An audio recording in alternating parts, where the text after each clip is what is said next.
Film ini diawali dengan diperlihatkannya sebuah pesan video yang diterima si ketua Kompet dari seseorang.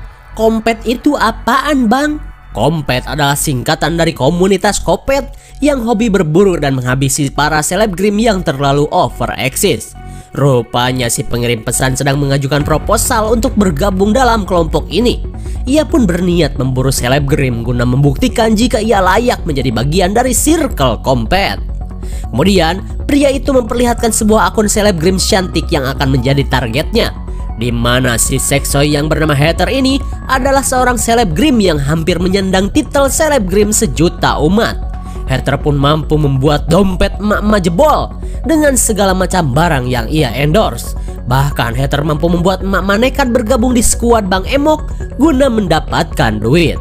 Pria itu pun mengaku jika selama ini ia selalu memantau terus story si target agar ia mengetahui keseharian kewes yang sedang naik daun setelah mendapat endorse dari pihak Ojon's Hot and Pants. Di tengah perjalanan para seleb ini, si Kopet Noob ini terus memantau updatean Heather yang akan berhiking ke daerah Bukit Gawir. Di sisi lain, kedua teman Heather sedang menunggu teman selebnya yang sedang boker di kawasan Ruyuk. Riley pun mulai bete karena sudah hampir 1 jam berlalu, Heather tak kunjung beres ngeden. Di tengah obrolan mereka, tiba-tiba sebuah mobil rentalan berhenti di tepi jalan, seolah memperhatikan gerak-gerik mereka. Dan tak lama kemudian, Heather akhirnya datang dengan kondisi usus yang sudah kembali prima. Namun saat ia melihat keberadaan mobil itu, Heather pun mengira jika itu cuma pria jomblo yang belum pernah melihat 3 sosok bondon seksoy berdemek. Tanpa mereka ketahui, orang di dalam mobil itu adalah si Kopet Noob yang sedang merencanakan sesuatu kepada mereka. Setelah memastikan para calon korbannya, si Kopet pun langsung pergi. Di saat itu pula, Heather and the gang pun kembali melanjutkan perjalanan.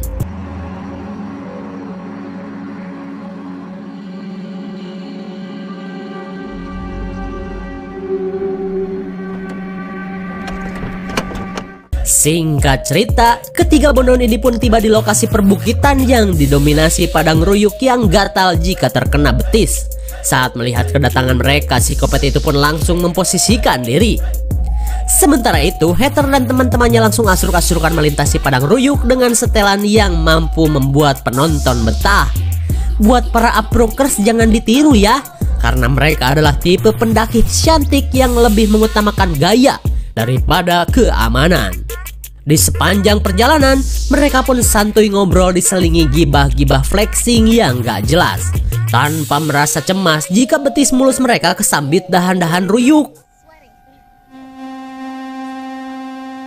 Di sisi lain, si Kopet sedang prepare untuk aksinya yang akan ia tayangkan secara langsung di situs kompet.com. Dan untuk permulaan, calon si Kopet ini mengupload video kedatangan 3 selebgram yang sudah ia rekam sebelumnya. Terlihat para pengunjung internet itu pun begitu gemas dan menyuruh si Kopet untuk segera menghabisi mereka. Kembali ke perjalanan ceria, setelah cukup jauh berjalan, tiba saatnya Heather mengecek benda pusaka berlogo buah somplak. Lalu tiba-tiba Heather mendapat pesan dari salah satu followersnya, di mana pesan tersebut menyebutkan jika ia sedang mengintai Heather dan teman-temannya. Namun bagi Heather, pesan caper semacam ini bukanlah sesuatu yang baru bagi dirinya yang seorang selebgram cetar. Lalu si pengirim yang ternyata adalah si Kopet lanjut mengirimkan foto sebagai bukti perkataannya. Tapi tetap saja para bondon ini tidak terpengaruh dengan sok-sok teror receh semacam ini. Udahlah, daripada panas-panasan dan membuat bedak mereka menjadi beton, Heather pun mengajak teman-temannya untuk melanjutkan perjalanan. Di sisi lain, seorang polisi hutan keheranan saat menemukan mobil rentalan si Kopet Noob. Karena bukan musim berburu, anggota Polhut ini langsung mencari si pengendara untuk ditilang dan dimintai surat vaksin. Is he hunting or just target practice?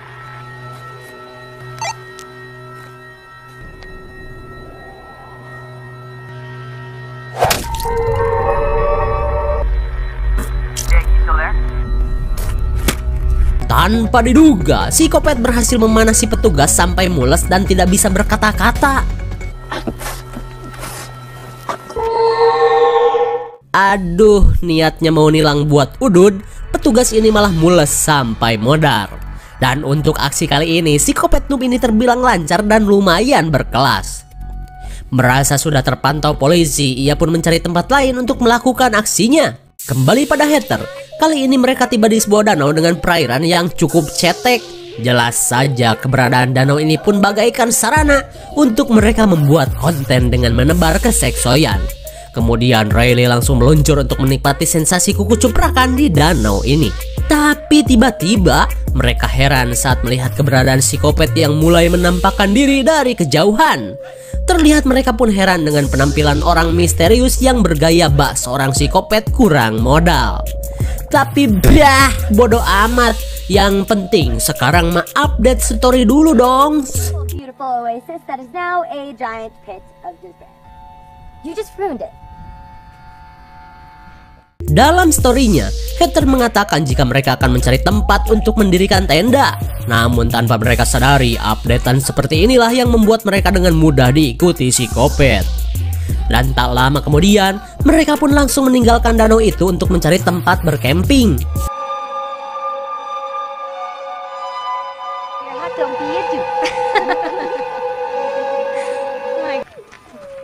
Guys, he's back. Saat memasuki hutan, Sam melihat psikopat yang lagi warawiri sok misterius. Kelakuan gajah psikopat itu pun jelas membuat hater marah dan berkata, "Hei Jang, jangan sok-sok misterius deh, serem juga kagak." Merasa terhina karena gagal menjadi seram, ia pun akhirnya malu dan pergi.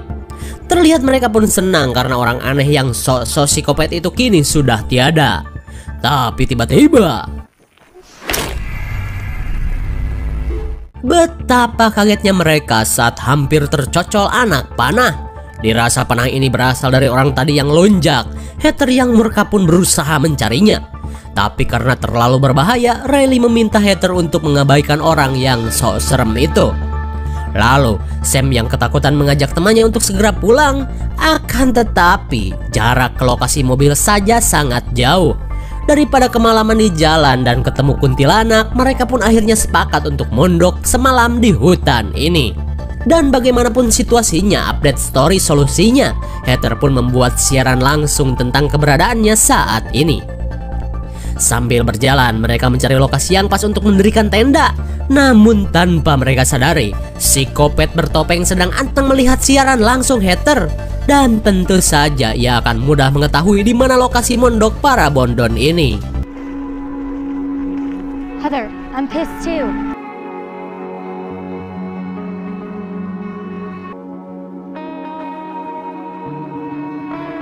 Singkat waktu, malam pun tiba. Kali ini mereka berada di lokasi yang menurut mereka aman dari serangan kuntilanak, pocong, dan konco-konconya. Kalau soal orang aneh tadi, mereka mah bodoh amat. Dan lagi-lagi si selebgram hater terus saja melakukan siaran langsung demi memuaskan hasrat para followersnya.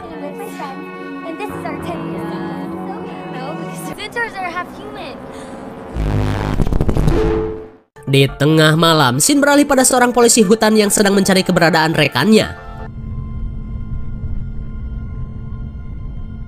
Dirasa ada yang gak beres, polisi ini pun melanjutkan pencarian. Kembali pada hater yang sedang polor bareng bersama teman-temannya. Tanpa mereka ketahui, psikopat kini sudah berada di sekitaran tenda.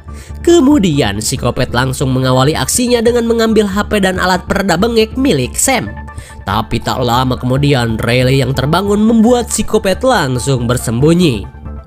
Rupanya efek cangcut G-string yang pertama kali ia pakai membuat Riley selalu beser alias kebelet ngompol.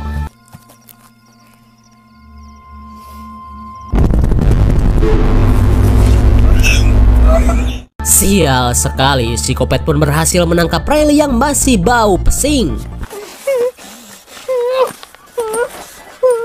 Singkat cerita, psikopat menyekap Riley di lokasi yang jauh dari tenda. Lalu psikopat noob ini membuka topengnya agar bisa dikenali dan diakui sebagai psikopat. Dan tentunya layak diterima si ketua kompet. Kemudian dengan bangga ia pun memamerkan buruannya kepada para anggota komunitas. Terlihat si ketua berkolor pun menyimak keberhasilan calon kopet yang baru mendapatkan satu bondon saja. Tak lama kemudian si calon kopet pun berkemas untuk sesi fatality yang akan ia lakukan esok hari.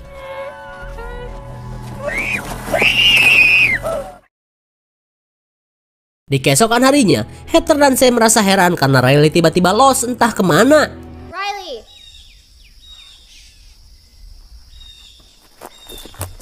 What the fuck is that? Melihat boneka aneh di beberapa pohon, Sam merasa bahwa ini adalah sebuah petunjuk. Riley! Riley!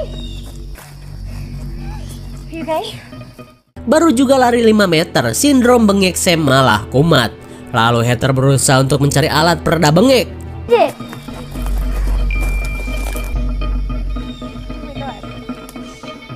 Tapi saat Heather melihat nasib yang dialami oleh Riley, seketika obat bengek pun tidak dipedulikan. Kemudian mereka langsung mencari temannya itu. Heather, we don't know what he wants. Oh my god, lebih sakit dari kekeongan. Heather pun kesakitan saat kakinya dicaplok jebakan beruang. Melihat keadaan Heather yang tidak memungkinkan, Sam pun menyuruh Heather untuk menunggu, sementara ia akan mencari Riley. Dengan berbekal semprotan Aida, Sam pun langsung beraksi.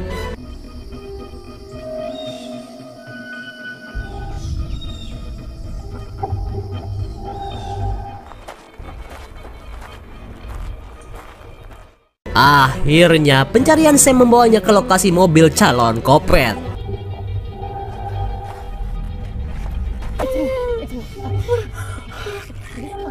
Sam! Oh, ternyata semua ini adalah skenario calon kopet dan sedang disiarkan secara langsung. Lalu tiba-tiba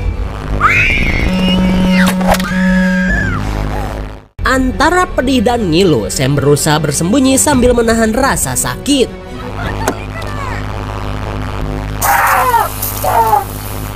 Ketika si kopet noob kelilipan cengek, Sam pun langsung melakukan serangan pamungkas.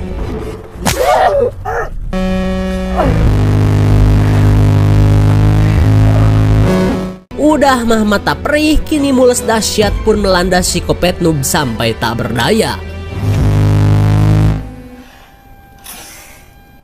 Setelah kondisinya membaik, Sam langsung menyelamatkan Riley. I think so. Jesus Christ. Kemudian mereka menunjukkan kegagalan si kopet noob ini kepada para pengunjung situs kopet.com. Singkat cerita, para selebgram Bondon ini pun selamat dari kelakuan kopet yang masih berpangkat warrior. Tak lama kemudian, seorang polisi hutan menemukan keberadaan mereka. He's been shooting arrows at us! What? Please! Help! I got a female hiker, early 20s with a possible compound. Melihat kondisi mereka yang terluka, polisi ini pun segera membawa mereka ke puskesmas.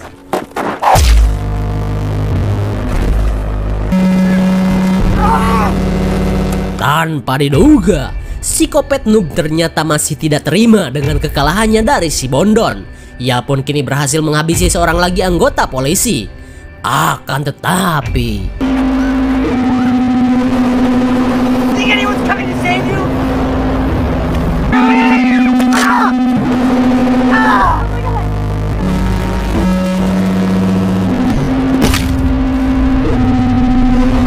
ternyata si kopet noob masih jauh dari sandangan gelar si kopet mah kuat.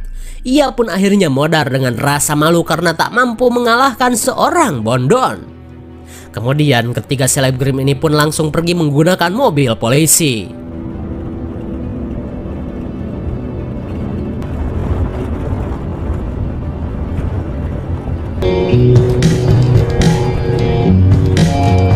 Rupa-rupanya anggota kompet yang lain sudah berada di kawasan ini sejak tadi. Namun seperti apapun gaya sok keren mereka, jelas mereka belum pantas menyandang gelar sebagai pinter. Terlihat si ketua pun kecewa karena calon anggotanya malah tewas secara hina di amuk Bondon. Singkat waktu, beberapa hari berlalu. Ternyata kelakuan para anggota kompet tidak berhenti sampai di situ. Dan seperti biasa, mereka pun berburu Bondon di sekitaran bar, hotel-hotel murah, dan bahkan di acara hajatan lainnya. Dan saat mereka melihat seorang Bondon sendirian, disitulah kelompok ini auto beraksi. Makanya hati-hati ya, stop ria knalpot di medsos. Lalu film pun sudah berakhir.